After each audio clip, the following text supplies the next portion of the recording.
everyone, this is Patricia at the Energy Coalition. Thanks for tuning in today.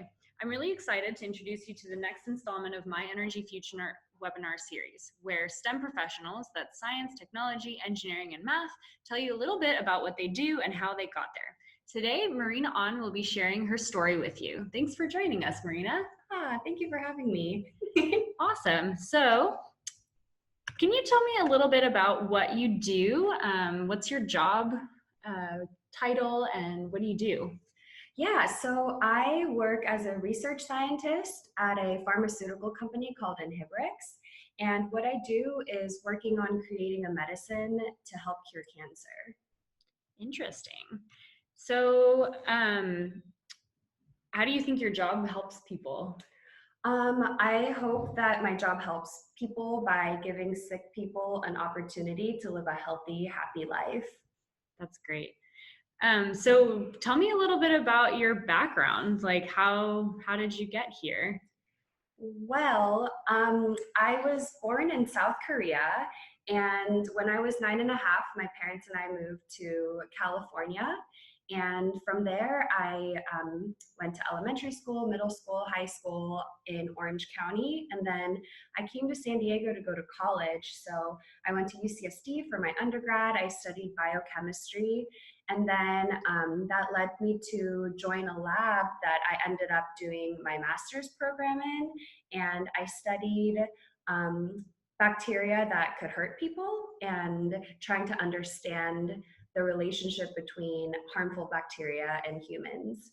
And then after I finished my master's program, I joined this company that I work at now, and it's led me from studying more harmful bacteria, and then now I've moved on to cancer research. Wow, sounds really awesome. So what are your hobbies? Is there anything that you think kind of relates to your job? Like what kind of hobbies you have? My hobbies are not really related to what I do right now, but I did have a lot of hobbies growing up. Like I was always drawing things. I loved art always, and I love being active. So I grew up doing Taekwondo, and it's kind of related to a hobby that I have now, which is kickboxing and boxing. And even with art, I find myself painting a lot or doodling, and it's just a really nice way for me to relax and have fun. I think that art is potentially a little bit related to what I do in that even though it's science and it might feel very like, regimented or, math and science, but there's a lot of creativity that goes into developing something new that hasn't existed before. So, yeah. Yeah, absolutely. That's true. So you mentioned a little bit before, but where did you go to school? Did you have like any other preparation for your career other than school? Any like programs that you participated in? So I grew up with my grandparents in my life a lot, and both of them were pharmacists, and I grew up like watching them and being around them as they use their knowledge about health to help their family and their friends. And that's something that I really liked, and I think I always knew that I would get into the healthcare field or health related field. And so I volunteered in a lot of hospitals growing up, like in high school and college, and that just kind of reaffirmed that is what I cared about, that I wanted to go down a path that would help people by helping their health. But yeah, I went to UCSD for my undergrad and for my master's program, and I don't think that I really did any academic, clubs or anything like that.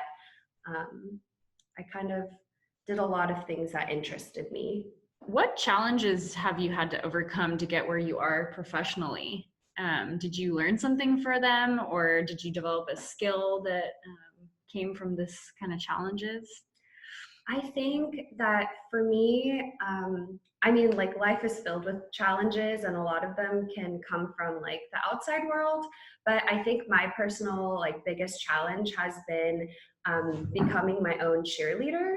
And because I have it's so easy for us to be like critical of ourselves when we make a mistake or when we feel like we're not doing enough. So when I really started to learn to accept myself and just do my best in whatever situation, and accept that doing my best is the best I can do, and that being me is my superpower, I think that's been like the biggest lesson that is not related to science or really specifically to my work, but it's relevant to all parts of your life. Is there any advice that you would want to share with kids who want to go into a medical field or into the drug development, drug discovery field?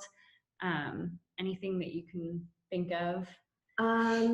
So I guess a STEM related, or not really STEM related, but one advice that I would have is to just stay curious. And I know that this can sound really cliche, but as you start to work or things like that, it's very easy for your life to feel like it's becoming a routine.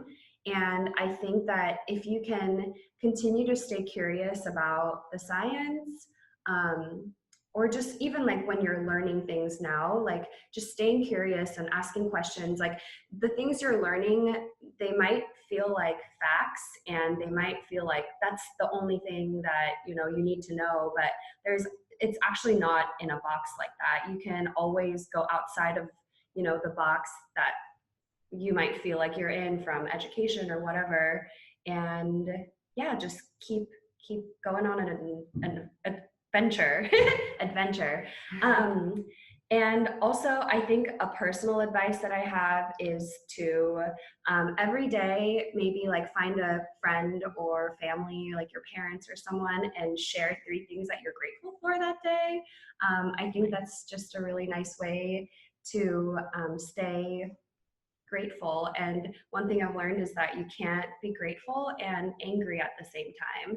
And not saying that anger is bad, but it's just a nice little thing I like to do. That is awesome. Great. Well, thank you so much for taking the time to share your story with us today. Of course. And thanks to all of our listeners for tuning in. We do have some student questions that I'd like to share with you. Okay. So let's get into those. So our first student question is, what is the thing that you like the most about your job? What I like about my job is that I get to use my strengths in science to help patients feel better and find their health. I think that's my most favorite part of my job, but also that it pushes me and challenges me to do my best at all times, and it's taught me that I can do anything that I set my mind on, even if it's doing something that I haven't done before, and even if it might feel scary at first. Question number 2 from a student is, what is the hardest thing about your job? The hardest thing about my job is that I am constantly surrounded by extremely intelligent and just really smart individuals, and it sometimes makes me feel like I'm not smart enough to be there or to be doing my job, and that's not true.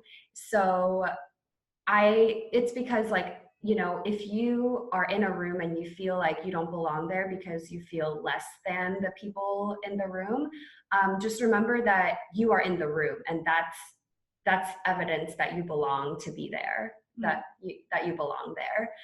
So I think the hardest thing for me was not putting myself down and criticizing myself to make myself feel like I don't have anything to contribute.